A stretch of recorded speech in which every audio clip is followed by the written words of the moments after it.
अस्सलाम वालेकुम स्टूडेंट्स। आज के लेक्चर में हम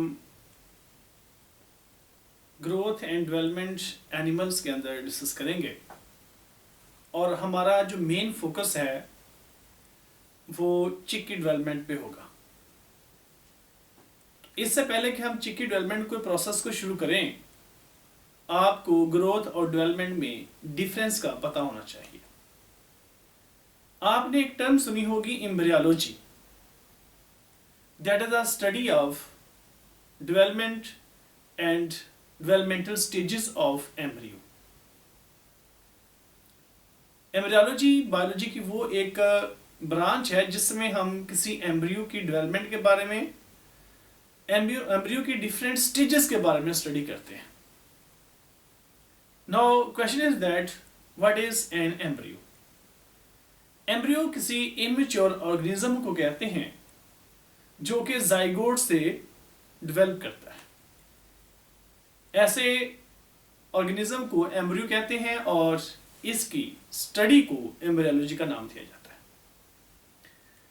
तो एम्ब्रियो के डिफरेंट स्टेजेस के दौरान एम्ब्रियो के डिफरेंट सेल्स डिफरेंशिएट करते हैं और हर स्टेज में कुछ बॉडी के पार्ट्स बनते हैं जो कि नेक्स्ट स्टेज के लिए नेसेसरी होते हैं।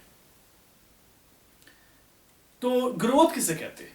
डेवलपमेंट मुकम्मल होने के बाद एनिमल्स के अंदर खास तौर पर बॉडी का साइज ग्रेजुअली इंक्रीज करता जाता है, जिसमें कोई जानदार सिंपल से कॉम्प्लेक्स में चेंज हो जाता है।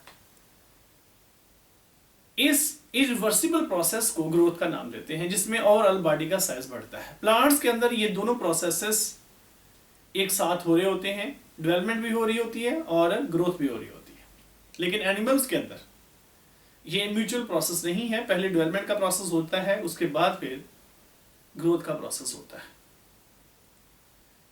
तो डेवलपमेंट, चिक की डेवलपमेंट, हमारे पास एक जनरल स्कीम दी गई है वर्टिब्रेट के डेवलपमेंट मैकेनिज्म को समझने के लिए। तो आइए देखते हैं कि चिक की डेवलपमेंट का प्रोसेस कैसे शुरू होता है। इससे पहले कि हम चिक की डेवलपमेंट शुरू करें, उसको स्टडी करना शुरू करें, हमें दो चार पॉइंट्स का पता होना चाहिए। पहले ये कि फर्टिलाइजेशन क्या होती है। What is fertilisation?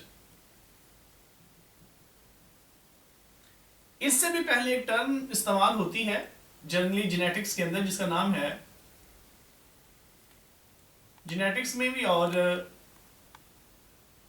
Reproduction mechanism में, जिसको हम कहते हैं गैमेट्स। हमें इन गैमेट्स का पता होना चाहिए। गैमेट्स क्या होते हैं? These are actually reproductive sales.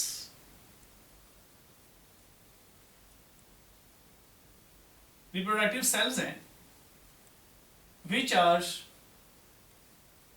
Produced by gonads. Gonads sexual organs हैं, or you can say that they are organs for production of gametes. Ovaries in case of females and testes in case of males. इस base पे gametes दो तरह के होते हैं। There are two types of gametes, जिनमें शामिल हैं, in case of females they are eggs and in case of males they are sperms. इन दोनों को कलेक्टिवली हम गैमेट्स का नाम देते हैं और ये रिप्रोडक्टिव सेल्स होते हैं और दोनों ही ये हैप्लॉइड होते हैं। मोस्टली एनिमल के अंदर ये मियोसिस के तहत बनते हैं और इनके फ्यूजन को कहते हैं फर्टिलाइजेशन।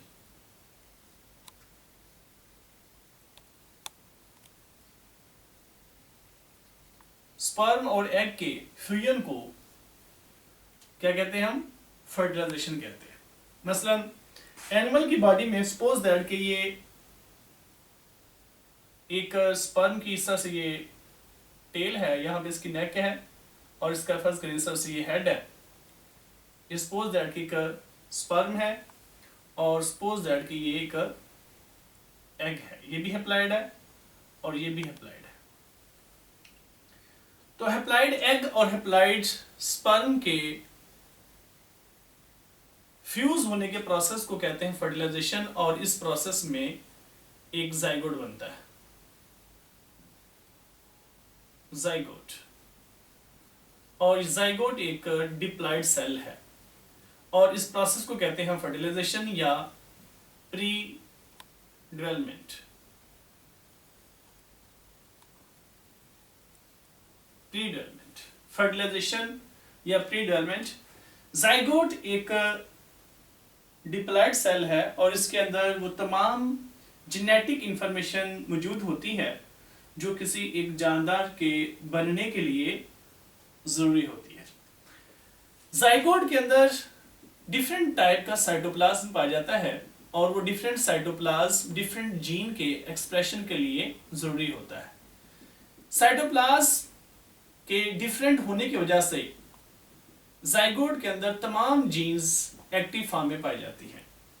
एग का न्यूक्लियस और स्पर्म का न्यूक्लियस दोनों मिलते हैं और इनसे एक डिप्लॉइड ये न्यूक्लियस बना हुआ है, और इसके अंदर, इस न्यूक्लियस के अंदर तमाम जीन एक्टिव फॉर्म एग्जिस्ट करती हैं। अब डिफरेंट एनिमल्स के अंदर ये जाइगोट डिफरेंट फॉर्म में एग्जिस्ट करता है। कुछ ऐसे एनिमल भी हैं जिनमें फर्टिलाइज्ड एग के ऊपर शेल पाया जाता है। कुछ ऐसे एनिमल हैं जिनकी बॉडी के, जिनके एग के अंदर शेल नहीं होता, बल्कि डेवलपमेंट बॉडी के अंदर होती है और उनकी बर्थ होती है। इन केस ऑफ मैमल्स, जैसे ह्यूमन बीइंग है, ह्यूमन के एग के ऊपर शेल नहीं होता, बल्कि डेवलपमेंट पूरी की पूरी बॉडी के अंदर होती है और बर्थ का प्रोसेस इन एनिमल्स में पाया जाता है, ह्यूमन में पाया जाता है। लेकिन कुछ एनिमल ऐसे भी हैं जैसे ओवीपेरस, ऐसे एनिमल जो एग लेइंग होते हैं और उनकी बॉडी के अंदर फर्टिलाइजेशन के बाद एग के ऊपर शेल बन जाता है। मसलन इन केस ऑफ ह्यूमन बीइंग, जो एग है वो ओवरी से निकलने के बाद ओविडक्ट में आ जाता है और वहां पे उसकी फर्टिलाइजेशन होती है, और वहां से जाइगोट के अंदर डिवीजन होती हुई वो एम्ब्रियो की शक्ल में जाके यूट्रस में इम्प्लांट हो जाता है और वहां पे उसकी डेवलपमेंट का प्रोसेस शुरू हो जाता है। लेकिन बर्ड्स के अंदर थोड़ा सा मैकेनिज्म डिफरेंट है।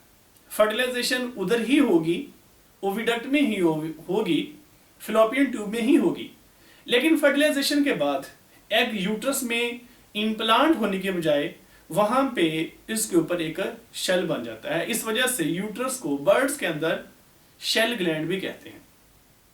इनके यूट्रस और मैमल के यूट्रस में बहुत ज्यादा फर्क है।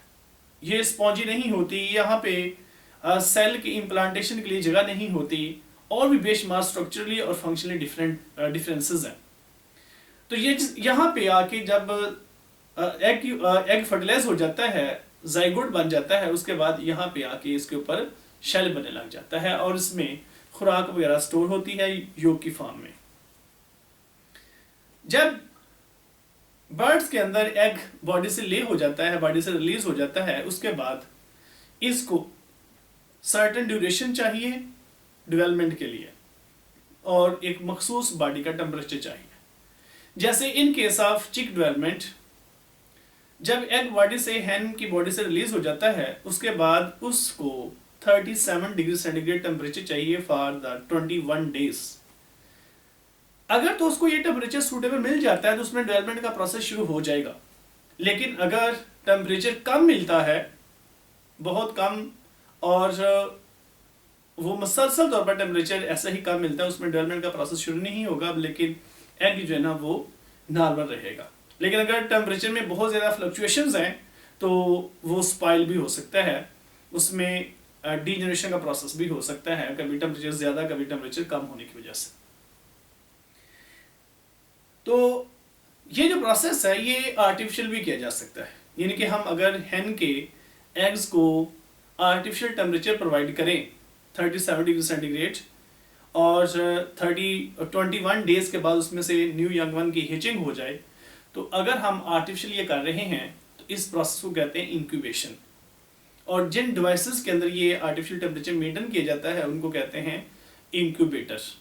तो हैन के अंदर जो हैन के एग है, इसका टोटल जो इंक्यूबेशन पीरियड है वो 21 डेज है। तो हैन का एग एक्चुअली एक फर्टिलाइज्ड एग है और उसको हम ओवरऑल जाइगोट भी कह सकते हैं। मसलन फर्ज करें ये एक हैन का एग है और इसके अंदर यहां पे ये इसका योक है। अब ये जाइगोट नहीं कहेंगे हम इसको, ये इसका योक है, क्योंकि ओवरऑल ये जो एग है इसको हम जाइगोट ही कहते हैं। ये फर्टिलाइज्ड एग है। लेकिन एनिमल्स के अंदर खास तौर पर जैसे ये बर्ड्स हैं, इनकी जो योक है, योक के ऊपर एक डिस्क लाइक पोर्शन पाया जाता है। अगर मैं इसका ये टॉप व्यू देखूं तो इस तरह से हम यहाँ पे एक ये डिस्क लाइक एरिया बना सकते हैं। इस डिस्क लाइक एरिया को आप नाम दे सकते हैं कि ये एनिमल पोल है, ये एनिमल पोल है। और ये इसकी योक है। ये ओवरऑल हम इसको कहेंगे एग या फर्टिलाइज्ड एग। और ये इसका बाहर वाला जो प्रोटेक्टिव कवर है जिसको हम शेल कहते हैं। और इसके अलावा यहाँ पे एयर स्पेस भी पाई जाती है और इसके नीचे एक बहुत बारीक सी मेम्ब्रेन पाई जाती है जिसको हम वाइट लाइन मेम्ब्रेन कहते हैं, वाइट लाइन मेम्ब्रेन। ये योक है, योक के अंदर फूड वगैरह स्टोर होती है। तो ये एग के डिफरेंट पार्ट्स हैं और इसमें ये जो प्रोटीन वाला पोर्शन है इसको कहते हैं एल्ब्यूमिन। ठीक हो गया जी। अब हम बात करेंगे कि इसमें डेवलपमेंट का प्रोसेस कैसे शुरू होता है। तो आइए देखते हैं, हम यहां से योग की बात करते हैं। सपोज दैट कि ये योग है और योग के ऊपर वही एक डिस्क लाइक एरिया है जिसको हमने नाम दिया था एनिमल पोल। तो ये इसका हम डॉर्सल व्यू देख रहे हैं या टॉप व्यू है। टॉप व्यू आप ऊपर से, टॉप व्यू बल्कि नहीं, ये इसका लेटरल व्यू है, लेटरल व्यू। यहां भी ये लेटरल व्यू ही है। हम इसका डॉर्सल व्यू या टॉप व्यू देखते हैं तो हमें, अगर हम ऊपर से देखेंगे तो डेफिनेटली ये जो डिस्क लाइक एरिया है ये हमें बिल्कुल योग के दरमियान में नजर आएगा इस तरह से। ये आप कह लें कि इसका डॉर्सल या टॉप व्यू है। ठीक हो गया जी। अच्छा, तो ये तो है योग की डिफरेंट आप कह लेंगे स्टेजेस हैं, डिफरेंट फॉर्म्स हैं। आप उसको किस व्यू से देख रहे हैं, ये योग ही है। अभी इसमें हमने डिवीजन का प्रोसेस डिस्कस नहीं किया, नहीं मतलब उसको स्टार्ट नहीं किया। तो ये हम देखते हैं कि योग के अंदर डेवलपमेंट का मैकेनिज्म कैसे होता है, इसमें चिक की डेवलपमेंट में कैसे प्रोसेस शुरू होता है। तो मैं यहाँ से ये डेवलपमेंट का मैकेनिज्म स्टार्ट करने लगा हूँ। ये देखें जी, ये फर्ज करें योग है और योग के ऊपर ये एनिमल पोल है जिसको हम न्यूक्लियस भी कह सकते हैं। एक्चुअली वो यही रीजन है जहां पे डिवीजन होनी है। इसको आप जाइगोट कह लें, इसको आप न्यूक्लियस कह लें, इसको आप एनिमल पोल कह लें, डिवीजन यहां पे ही होनी है। तो बर्ड्स के अंदर खास तौर पर जो सेल की डिवीजन है वो एक डिस्क लाइक एरिया से शुरू होती है। इस वजह से इसको कहते हैं डिस्कॉइडल क्लीवेज। तो क्लीवेज क्या है? That the division of zygote. Mitosis के प्रोसेस को भी कह सकते हैं हम। मसलन ये देखिएगा जरा, बर्ड्स के अंदर क्लीवेज का प्रोसेस शुरू होने लगा है। मसलन ये योग है और ये आपके सामने इस तरह से एक न्यूक्लियस है। जो फर्स्ट क्लीवेज, इसमें जो पहली डिवीजन होनी है, फर्स्ट क्लीवेज कहते हैं डिवीजन ऑफ जाइगोट को, जिसमें एक सेल से दो सेल बनते हैं। That is vertical.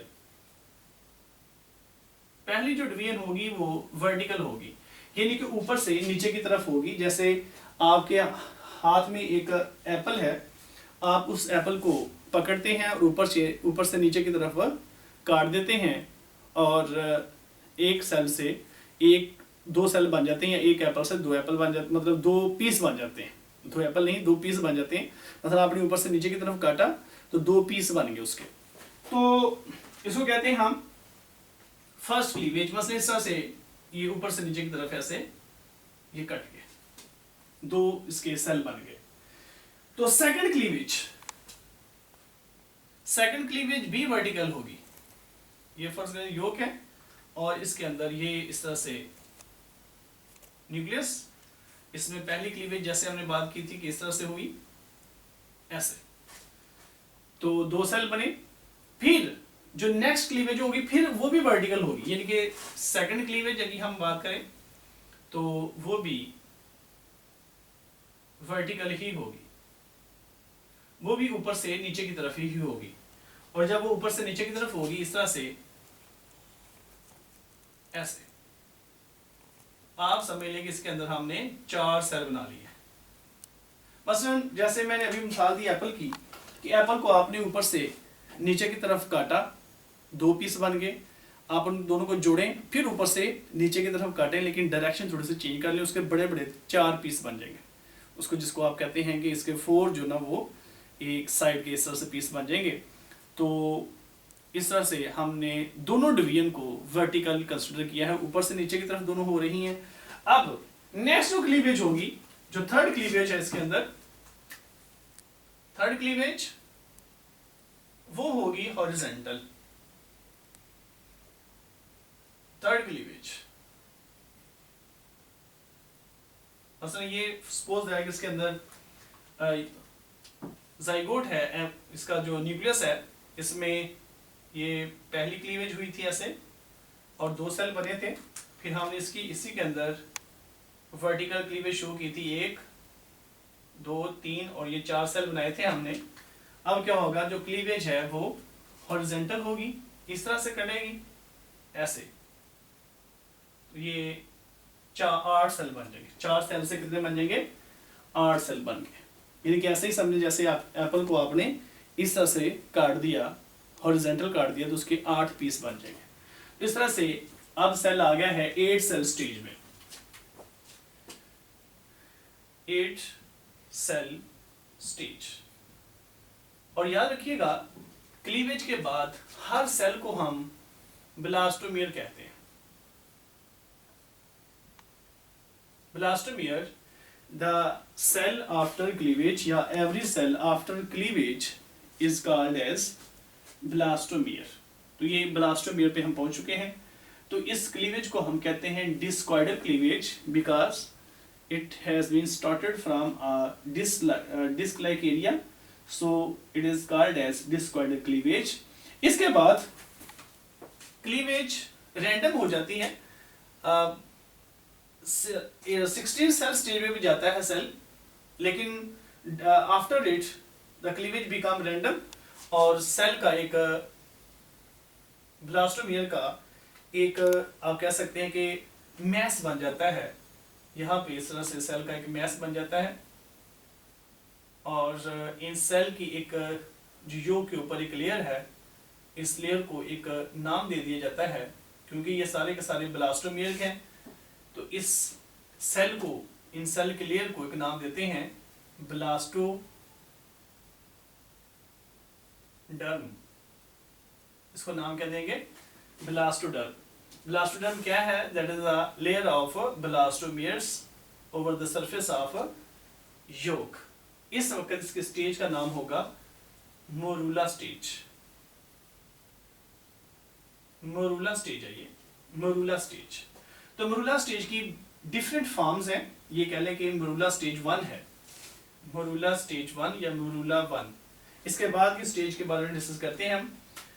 नेक्स्ट मजीद इसमें डिवीजन होगी, सेल की तादाद में इजाफा होगा और इसी योग के ऊपर 2 लेयर बनेगी। ये हम कह सकते हैं कि इसकी इस तरह से सेल्स की पहली लेयर है, जिसको हमने लेयर नंबर 1 कहा, या स्टेज को हमने मोरूला स्टेज 1 कहा। इस तरह से ये सेल की एक लेयर बनी है, इसी के ऊपर सेल की एक और लेयर बनती है ऐसे। अब मैं इसके ऊपर ही इसको मजीद कॉम्प्लेक्स कर रहा हूँ। अब यहाँ पे हमें ज़ाहिर है इस तरह से 2 लेयर वाज़ेह नज़र नहीं आएंगी, तो ये भी मोरूला स्टेज ही है, मैं अगर इसका लेटरल व्यू बनाऊं, ये डॉर्सल व्यू है, आप टॉप से देख रहे हैं, तो अगर मैं इसी का अगर मैं इसका लेटरल व्यू बनाऊं तो इस तरह से मैं बना सकता हूं। फर्ज करें ये योक है और योक के ऊपर ये पहली लेयर थी सेल्स की, इसके ऊपर इस तरह से जुड़े हुए हैं सेल्स, ऐसे इस पहली लेयर है इसकी, और इसी के ऊपर हम अगर एक और स्टेज बना दें, ये सपोज दैट कि एक इसकी नेक्स्ट लेयर है, दो लेयर बना दी मैंने इस तरह से, ये योक के ऊपर है, इस तरह से आप समझ लेंगे जैसे सर के ऊपर कोई कैप पहनी हुई है, ऐसे ये दो लेयर है। ठीक हो गया जी। इन दोनों लेयर को मैं एक ही नाम दूंगा, क्या, ब्लास्टोडर्म। ये ब्लास्टोडर्म है, ब्लास्टोडर्म। तो इस वक्त ये स्टेज मोरूला स्टेज ही है। अब ब्लास्टोडर्म के अंदर जो सेल्स हैं, जो सेंटर में सेल मौजूद है, वो वेल डिफाइंड सेल्स हैं। वो वेल डिफाइंड क्योंकि वो पैक सेल हैं, वो आपको छोटे नजर आएंगे और जैसे डेफिनेट सेल की शेप होती है वैसे नजर आएंगे, जबकि जो लेटरल सेल्स हैं, बाहर वाले पेरिफेरल सेल्स हैं, वो थोड़े से फ्लैटेंड होते हैं, वो फ्लैट होते हैं, नीचे की तरफ होते हैं वो, और थोड़े से लार्ज होते हैं, और वो उनकी सही जो डेफिनेट सेल की शेप होती है वो रिप्रेजेंट नहीं कर रहे होते। तो ये अभी तक हमने ये मरूला स्टेज तक पहुंचे हैं।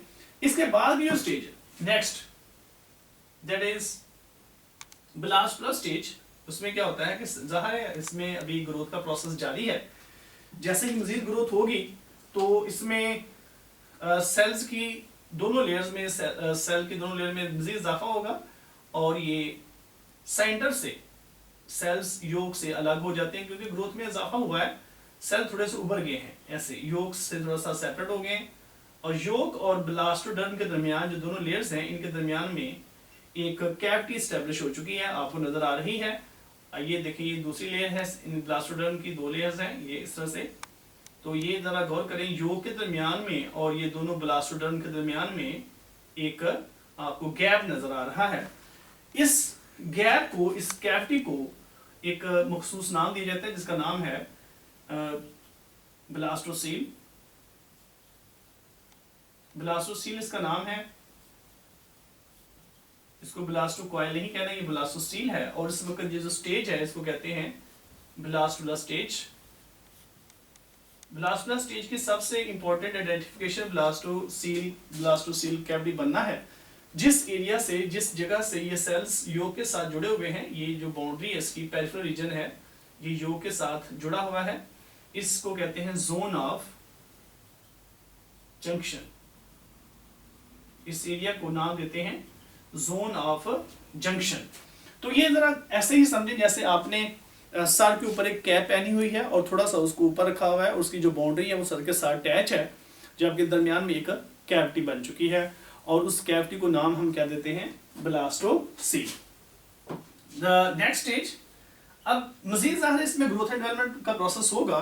जब इसमें मजीद ग्रोथ और डेवलपमेंट होगी, जिसमें मतलब सेल्स की तादाद में इजाफा होगा, डेवलपमेंट का प्रोसेस होगा, तो ज़ाहिर साथ साथ इसका साइज भी बढ़ रहा है, नो डाउट इसमें। इस वजह से मैंने यहाँ पे एक वर्ड यूज़ किया ग्रोथ का, लेकिन ओवरऑल तो ये एक आप कह सकते हैं कि डेवलपमेंटल प्रोसेस है।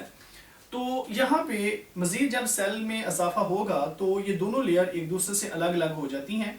मसलन ये फ़र्ज़ करें आपके सामने, ये मैंने योग बनाई है, इस तरह से ये फ़र्ज़ करें एक ये लेयर थी, पहली लेयर, जिसको हमने नाम दिया था कि ये ब्लास्टोडर्म ही है। ब्लास्टोडर्म की ये पहली लेयर है, ऐसे this is the first layer of blastoderm, and ये इसके सेल्स हैं ऐसे। ठीक हो गया जी। इस तरह से ये मैंने आपके सामने ये पहली लेयर बनाई है, और इसके दरमियान में ये कैविटी नजर आ रही है। जो दूसरी लेयर है वो नीचे वाली लेयर से अलग हो जाती है। आप जरा गौर करें, दोनों लेयर एक दूसरे से सेपरेट हो चुकी हैं। पहले ये दोनों लेयर एक दूसरे के साथ जुड़ी हुई थी, अब दोनों लेयर आपस में से एक दूसरे से अलग अलग हो चुकी हैं। अब जरा गौर करें तो दो कैविटी स्टैब्लिश हो चुकी हैं, ये अगेन योग ही है, और इसके दरमियान में देखें जरा, ये अपर लेयर है इसकी, ऐसे ये अपर लेयर है इसकी, और ये लोअर लेयर है।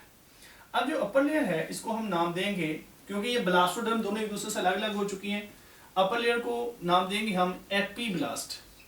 एपी का मतलब होता है अपर, ब्लास्ट मतलब इमैच्योर स्टेज है, अभी इससे फाइनल कोई चीज़ बननी है, ये अभी डिफ्रेंशिएटेड नहीं है, तो एपीब्लास्ट का नाम देते हैं।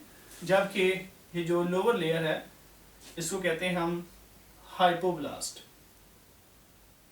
हाइपोब्लास्ट, ये दो लेयर्स बन चुकी हैं, एपीब्लास्ट और हाइपोब्लास्ट। एपी मीन अपर, हाइपो मीन लोअर। इन दोनों लेयर के दरमियान में देखें तो आपको एक कैविटी नजर आ रही है। इस कैविटी का नाम अब यही होगा जो ये हमने पीछे पढ़ा था, ब्लास्टोसील। पहले ब्लास्टोसील का नाम क्या था, योग और ब्लास्टोडर्म के दरमियान में था, तो उसको ब्लास्टोसील का नाम दिया था। लेकिन अब क्योंकि लेयर खत्म हो चुकी हैं, दोनों एक दूसरे से अलग अलग हो चुकी हैं, अब जो योग और हाइपोब्लास्ट के दरमियान में जो स्पेस बनी है, जो कैविटी बनी है, अब उसका नाम बदल चुका है। उसका नाम अब इस वक्त होगा गैस्ट्रोसील। गैस्ट्रोसील, गैस्ट्रोसील। तो अपर, बाहर से अगर हम अंदर की तरफ आए तो जो पहली लेयर होगी वही ब्लास्टोसील होगी। यहाँ पे देखें जरा, अगर हम बाहर से अंदर की तरफ आए तो पहली लेयर यही हमें, पहली कैविटी हमें यही नजर आती है, इसका नाम था ब्लास्टोसील। बाहर से अंदर की तरफ आए तो हमें पहले यही नजर आती है, तो ब्लास्टोसील है। लेकिन नीचे जो बन चुकी है उसका नाम अब गैस्ट्रोसील है। अच्छा, इस स्टेज को हम नाम देते हैं, इस स्टेज को कहते हैं gastrula stage. This is a gastrula stage.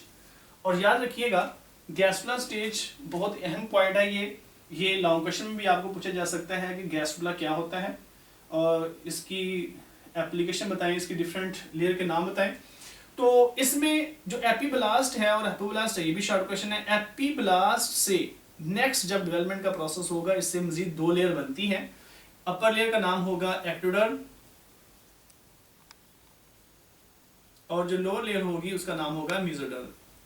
तो मेसोडर्म और एक्टोडर्म जो है ना वो इससे बनती है, जबकि जो हाइपोब्लास्ट है इससे बनती है आफ्टर डेवलपमेंट, इससे एंडोडर्म बनेगी। वो देखेंगे हम नेक्स्ट कैसे बनेगी। और गैस्ट्रोसील से गट बनता है, यानी कि एलिमेंट्री कैनाल इससे बनती है गैस्ट्रोसील से। और ये जो इस वक्त गैस्ट्रोसील का वो पोर्शन जो इन लेयर्स का, हाइपोब्लास्ट और एपीब्लास्ट का वो पोर्शन जो कि योग के साथ जुड़ा हुआ है, इसको कहते हैं, जिसको हमने जोन ऑफ जंक्शन कहा था, इस वक्त इसका नाम है एरिया ओपेका। ओपेक सब्सटेंस से नॉन आप कह सकते हैं फ्लोरेसेंट, ऐसा एरिया जो डार्क रीजन हो उसको कहते हैं एरिया ओपेका। और जो एरिया जहां पे सेल योग के साथ नहीं जुड़े हुए, चाहे वो हाइपोब्लास्ट है चाहे वो एपीब्लास्ट है, इस एरिया को नाम देते हैं एरिया पेलोसिटा। तो ये तमाम स्टेजेस में जो तमाम नाम है ये सारे के सारे गैस्ट्रुला स्टेज के ही हैं। तो यहाँ तक स्टूडेंट्स एक हमारी स्टेज मुकम्मल हुई है। इसके बाद जो नेक्स्ट स्टेज है वो नेक्स्ट लेक्चर हम डिस्कस करेंगे। तो नेक्स्ट लेक्चर भी सुनना मत भूलिएगा, इंशाल्लाह ताला वो भी आपको सुन ही वो लेक्चर मिल जाएगा। आप लोग इस लेक्चर को दोबारा से वीडियो को सुन सकते हैं, इनको शेयर करें, दूसरों तक शेयर करें, और नॉलेज को शेयर करने से डेफिनेटली नॉलेज बढ़ता है। डिस्कशन करें आपस में। इंशाल्लाह ताला नेक्स्ट लेक्चर में मिलते हैं। अपना बहुत ख्याल रखें। अल्लाह हाफिज़।